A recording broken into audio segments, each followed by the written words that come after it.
Today, Khiren is celebrating, in case you folks couldn't tell, the Golden Sun series.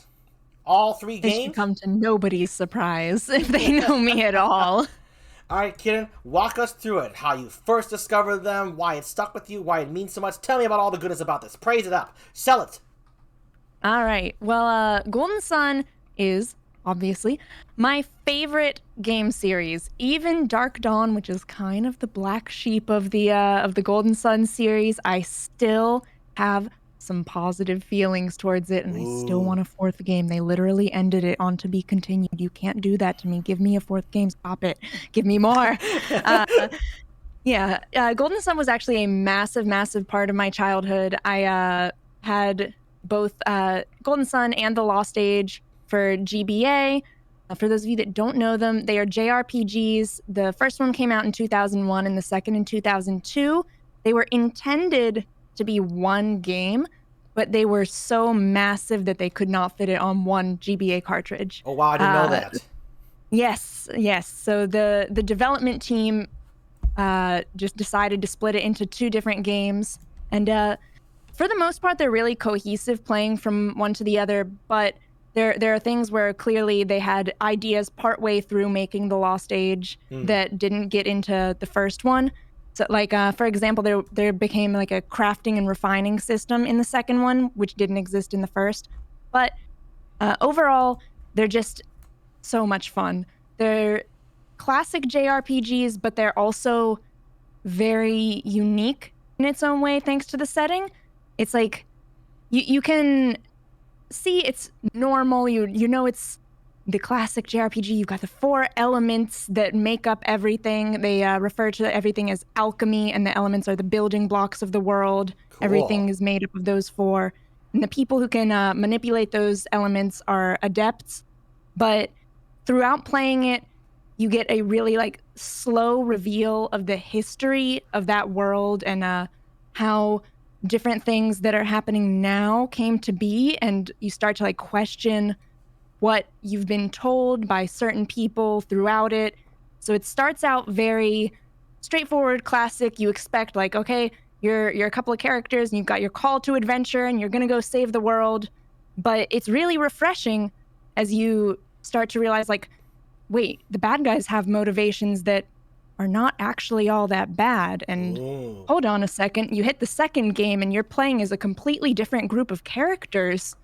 And then their perspective is so different on what's been happening. And you're doing the exact opposite thing in the second game that you were doing in the first one. And to avoid too heavily spoiling the plot, the basic outline of the game is that a group of people steal what are called the elemental stars, which are basically massively condensed amounts of elemental alchemy power, one for each of the four elements, and they're using them to light the elemental lighthouses, which have been snuffed out for centuries. In the first game, you're playing as a group who is trying to stop them from lighting the lighthouses. In the second, you are playing as part of the group that is trying to finish lighting them. And you just learn a lot about why the lighthouses were turned out, how that's affecting the world, how relighting them has been affecting things, why people are doing different things. The story is actually just really, really freaking good. And it's way deeper than you would expect for GBA games. Highly recommend, even just based on like the world building and story alone. But Wow. past that, the gameplay is also freaking amazing. Again, it's JRPG. You've got turn-based combat with elemental magic kind of things. That's really straightforward. You can attack, use synergy, psynergy, however people want to say it, which is essentially your equivalent of magic. But also, what really sets Golden Sun apart is the class system that it uses. Cool. There are these things that you can find around the world called Gene, or Genie is the singular. They're elemental creatures, and they basically function as buffs and equips to help upgrade your classes, but you can choose which character to put them on, even if it's of a different elemental alignment, and that can completely change the class that that character plays as. So you have your character that if you, for example, just keep putting, they're a water attuned character. You put all the water genie on them. Yeah. They stay as a water attuned character. They're your basic healer. But if you felt like it, you could put other elements and maybe they actually turn into like a DPS character. Like you can very, very heavily customize your play style, which honestly, I've never seen another game from like that era or since really go that deep into customization and details. And then further on, when you use those genie in battle, they go into like a rest state, which may, if you've used other ones to change classes, change your class mid-fight and change what's available to you during that time. During so a there's fight? a lot that you can go super deep into the battle system. It's really cool. On top of that, you have like your big trump card summons that when you've used enough genie, you can do a big massive attack summoning a powerful creature, and the graphics for those for GBA, they are stunning. Really amazing designs and everything, but it's sort of a high risk, high reward kind of thing. You can either choose to leave the genie on your characters without activating them for stat boost and to be like this higher class level and everything, or you can use them to get their effects and then you're losing their stat bonuses, but once you've used enough, you can use this big, massive summon with powerful damage and boosts and everything. So you really have to just like consider a lot of different things in the fights. And I think it's very, very, very fun. Sounds fun. Are the enemies that complex as well? There are some of the boss designs have lots of different like things you need to play around. For example, this one's in the Lost Age, the second game, but there's an optional boss called Star Magician, and its whole gimmick isn't like doing lots of damage or anything, but it summons elemental balls to the field next to it, and each of those has different move sets, and you have to choose like, do I leave this one on the field and try and heal through the extra damage or debuffs that this one is casting? Or do I focus down the boss? Or do I take out, like, he summoned a healing ball, can I out DPS that? You really have to just, like, pick and choose what you want to prioritize in fights like that. Mm-hmm. And there's a lot that you can do. It's really, really fun. I honestly have not seen another JRPG with as in-depth of a battle system as Golden Sun. And that's a large, large part of why I'm like, if you like this kind of genre, you better play this. Like, it is the peak for me. And if they would do like a remaster, I don't need it remade. Just give it updated graphics, which I personally think that they've stood up fairly well, but it's still an old game. So just polish it up a little bit and publish it again, and I will buy it 50 times over for real. Collector's edition, special edition, limited editions. Yes, I definitely would. But yeah, like even on top of that, even other things that they do well is like exploration is massively rewarded, and there's so much like side content that's completely optional. If you want, you can just barrel your way through the story stuff and not touch half of like the side content and dungeons and character storylines that exist. But it rewards you for backtracking and exploring, whether it's with more genie that you can equip to your characters, or items, or just like lore. There's a lot of reason to like go back and explore through the world. And the Lost Age does this really well as well, because in that game, they eventually give you a flying boat. And they're like, okay, now you've got pretty much free reign to go wherever the heck you want. Make sure to go back places and have fun. So even though the world is massively expanded compared to the first game, they're like, we want you to go back to places that you've already been and find all the shinies that we've put back there. So we're going to make it nice and easy for you to actually travel. And everything just feels so cohesive about the games. There's a reason that I ramble about it very frequently on my streams.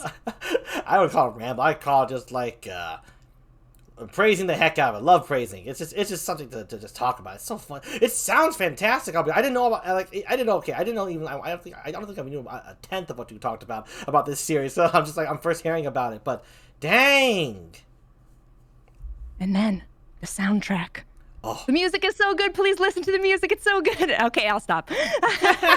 No. What's your favorite track? Let's get into that. Come on. We're celebrating Golden Sun here. Favorite track. Probably the battle theme for Saturos, which is one of the bosses within the first game. But all of the music is amazing. You've got like between really like peaceful and solemn music. You've got crazy, amazing battle tracks that all of the major bosses have their own unique themes. Different areas have their own unique themes. The village and other town areas that are all significant have their own music. It's just crazy good. All of it. All right. Well, you managed to point out to like one of the first boss battles though really stands out too. Was it because like was that like a boss music that was like unheard of for you and just kind of shocked your core kind of thing when you heard it? Is that why that stood out to you? Because that's the one you just shot to first. You just brought up the boss. I just curious because one of the early soundtracks that always captivated me as a kid was the Paper Mario boss music. Mm-hmm. So I was wondering if it's similar to that. Like you haven't heard something like that. I was just like really cool. I wouldn't say that it was necessarily that it was like a super unique track, but it just had like such almost gravitas to it. Like it definitely accurately portrayed that if you weren't ready and weren't careful, this boss can and will like absolutely demolish your team. Okay. I've been sitting alongside another VTuber, Morino Zukayo, while she plays Golden Sun on her stream, and I just sit there and talk with her throughout it recently. And she recently got to that boss, and she had to stop and grind because she went in and just got her butt handed to her. Ooh. Because he takes no prisoners. It's like very challenging, but not in an impossible kind of way. Okay. So you just have to really plan well, like make sure that like this character is really squishy and you have to make sure that they're not going to die. But also this one's really, really fast. So even though they're not your healer, maybe you want to put like your revive item or a couple of extra healing items on them so that they can get somebody up if they go down, things like that. It definitely rewards planning with things like that. I gotcha. How many party members can you have per battle on your side? You know, like how many... It's a set list of characters. In the first game, there's just 4. In the second game, you also start out with 4, but get another 4 later on. Okay, so you can't switch out those party members. Are they always stuck in those groups of 4 in the second game? I mean, in the second game, you can swap them out mid-battle. You can, but okay. For example, in the second game, your healer is fire attuned in the original first party, but the second party, your healer is water attuned. Mm-hmm. So even if you like swap between your 2 water people, you may not be getting like another healer or another DPS class, something like that, depending on how you've customized them. Gotcha. So there's a lot to keep in mind. Like you're given a lot of freedom to play around with it. Wow, that's fabulous. Here's a question I want to know: which one has the village Khiren? It's not a village, but I got it from actually Dark Dawn. It's a mountain range and waterfalls from that mountain range within it. I'm pretty sure it technically existed in the first 2 because they all take place in the same location. But that was the first game where you actually go to that location. I was like, wait, that sounds really pretty. I enjoy that. And then when I had to think about names for myself, I was like, that sounds nice. Okay, so Dark Dawn, that's where the Khiren comes from. Yes. And while myself and others all have some not as nice things to say about Dark Dawn, I will avoid saying those, and I will say it did some things incredibly right. The customization with the genie is still the same as the first 2, but one thing that I really enjoyed that they did within it was that so for example, in the first ones, all of the Venus, which is the earth element genie, all had the same like sprite. Yeah.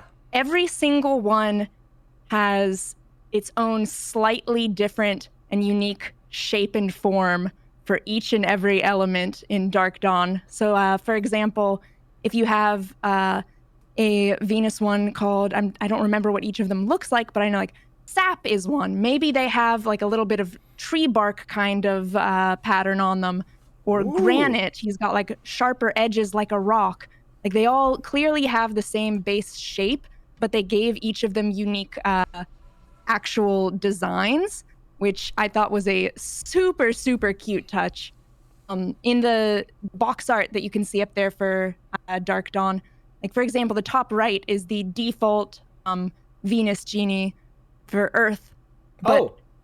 just imagine like they look a little bit different. Like you've got one that might be like a little mud, I think was like shorter and pudgy, things like that. Oh. And that design element was like, I think this is so, so cute. And they also expanded on like areas that were slightly significant but not massively touched upon. In like the Lost Age, you run into a village of what are essentially werewolves. And in Dark Dawn, one of those, this takes like place 20-ish years after the Lost Age ends, but in one of those, you're one of your party members that you can recruit later on is one of those shapeshifters from that village. Oh. And I was super excited that not only we were touching back on places that were introduced in the first couple of games, but they decided, you know what, we're actually going to try and not just copy the battle system from the first two. We're going to try and add an extra element, like a shapeshifter. And she was actually one of my favorites to have in my party. I built my party around making sure that she was in my main four that I had up Cool. first. This is in Dark Dawn, where the wolf came back. Yes. Nice, from the Wolf Village from Lost Age 20 years ago. Just make sure. Yes. Oh, God. Just make sure. I suddenly just hunch over and wrinkle up thinking about how old these games actually are now. Oh no, that's good memories, and also they still clearly hold a very present and powerful place in your heart today. So that's some good entertainment right there. Good works of art Yes. right there. What else you got? Big love. Hold on, let's acknowledge the chat for a spell. First of all, I think someone did leave. I can't remember how to pronounce that. I'm gonna have to ask Sumio. He knows how that name is pronounced. Sumio's a good friend of mine in VTubing. So wait, you know him? Yeah. I do. Anyway, Win. I'm just gonna say Win. Win, take care. I know you are long gone, but I want to acknowledge you. They're talking about, the chat talks about how they want this to be a port on the Switch. Grit clearly understands the game. Remembers the boss talking about, thinks the wolf was an OP character. They're like really powerful. Yeah. Granite Pog. Apparently Grit, he really likes that Djinn, the Granite Djinn. I love that attention to detail you brought up in them. It's fantastic. Let's see here. Chia says, sounds like a great group of games. Oh, you never heard them either, eh, Chia? Yep, had to check them out. Oh, you're selling it, Khiren. You're selling it. Look, even Blair. Yes, please play Golden Sun and then come and tell me how much you enjoyed it, because that would make me super happy.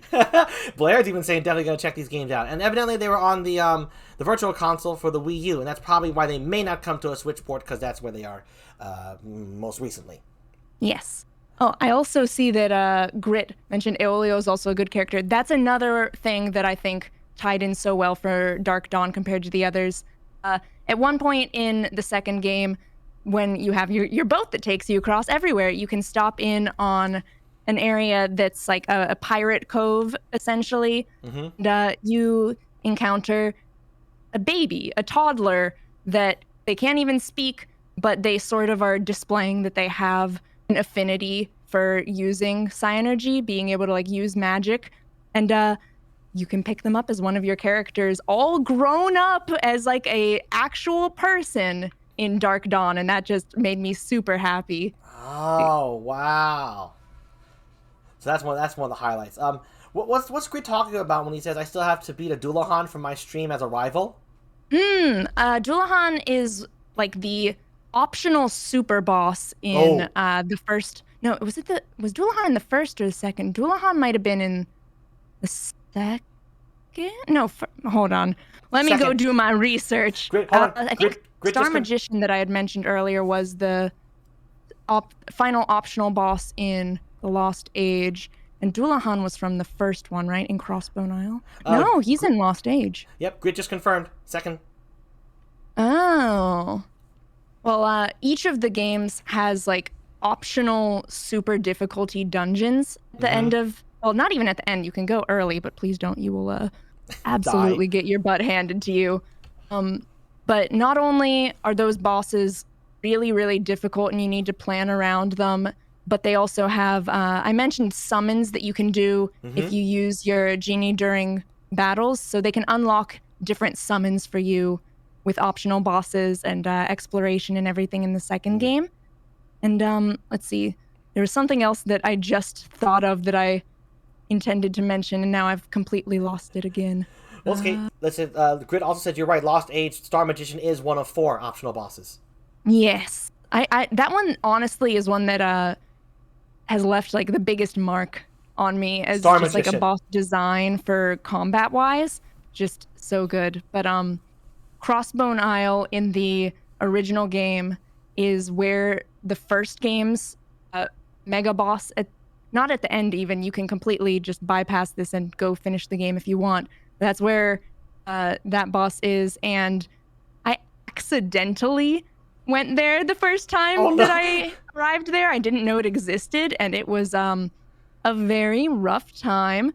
You can there are 2 ways to get there in the first game. One through basically riding tornadoes, like sandstorms in a desert, and letting them carry you away to this otherwise inaccessible place. Or accidentally for me, during one mandatory story progression thing, choosing certain NPCs to do a task in just the right order.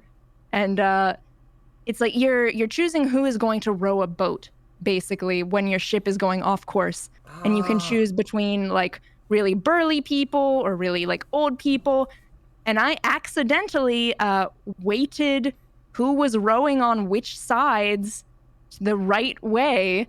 So the boat went to Crossbone Isle instead of to the correct destination.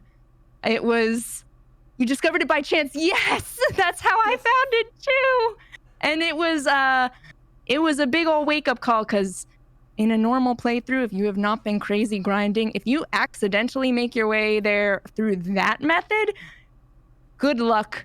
You're going to need it. Wow. But I remember what it was now. Go ahead. Gameplay-wise, the other thing that I really want to emphasize about that makes Golden Sun really satisfying to play is that it's not just going through dungeons and doing combat puzzles. It's actually a puzzle game at its core. Ooh. And it's like in the big lighthouses, which are, whether you're trying to stop people from lighting them or light them yourself, whichever game you're in, even those big dungeons, you might have to backtrack all the way to the beginning at one point to finally activate this switch that you've now opened up the door to from deep in it. Like, you have to think about where you've been and where you couldn't get previously. It's so satisfying. I promise the games are worth it. All good. Literally everything about these games is good. Thanks. That's it. Grit's talking about the hidden rooms with side energy, such as the side story of the king he's bringing up. Yes. Apparently Deadbeard was the one on Crossbone Isle. That's right. Yes. All right, Grit knows this game as well. You got a fellow Golden Sun enthusiast right there in Grit. Nice to have you here, Grit, to tag along with Khiren's love of Golden Sun. You good? You got more to tell us about this? Or should we just wrap it here and just give a great cheer to Golden Sun? I think that's about all I can say right now without just repeating myself over and over and going into like heavy detail about things. But yeah. Honestly, I think aside from the stuff that I've just given an overview of, they're best experienced yourself, just because then you really get to do all of the exploration and backtracking, or just blitz your way through. Like, there's no wrong way to play the games, but I highly recommend playing them for yourself. They are so much fun. And then you can make this red panda very happy by telling her how much you love it. Give it up for Golden Sun, people. Thank you, Golden Sun, for being something amazing for Grit. And most importantly right now, sorry, Grit, you're not the guest, but for my guest here, Khiren. Yay! Give it up for Golden Sun. Yes! She said it right there. Golden Sun is the best. Thank you, Golden Sun. Oh, this thing actually sounds really, really fantastic. I'm going to look more into this. Yeah, you sold it to me. Yeah, this Jeep is sold. I'm going to take a look. Good. Fall down the Golden Sun rabbit hole, or fall upwards. You know, it's the sun and all, so. All right, folks. With that, Thank you again, Golden Sun. Thank you, Khiren, for sharing your love with it. I can really tell how much you cared. It really shines through. And this is one of the best talks I've had about Celebration Appreciation Corner. So I really appreciate this. This was really nice. I'm glad to hear that. That makes me really happy. Yes, no, truly, truly. That the amount of detail you know about it, that's where the passion comes from, right? When you can talk about the little details that no one would think about, and you're just like, oh, that moment, I love that. So Yeah, it just feels like the development team all just put a lot of passion and love into it, and you can just feel it when you're playing the game, and that really just ties it all together. Yep, and it makes a connection with its players too, and it truly has with this mighty Khiren, the Red Panda. I love Red Panda, so I like saying Red Panda a lot.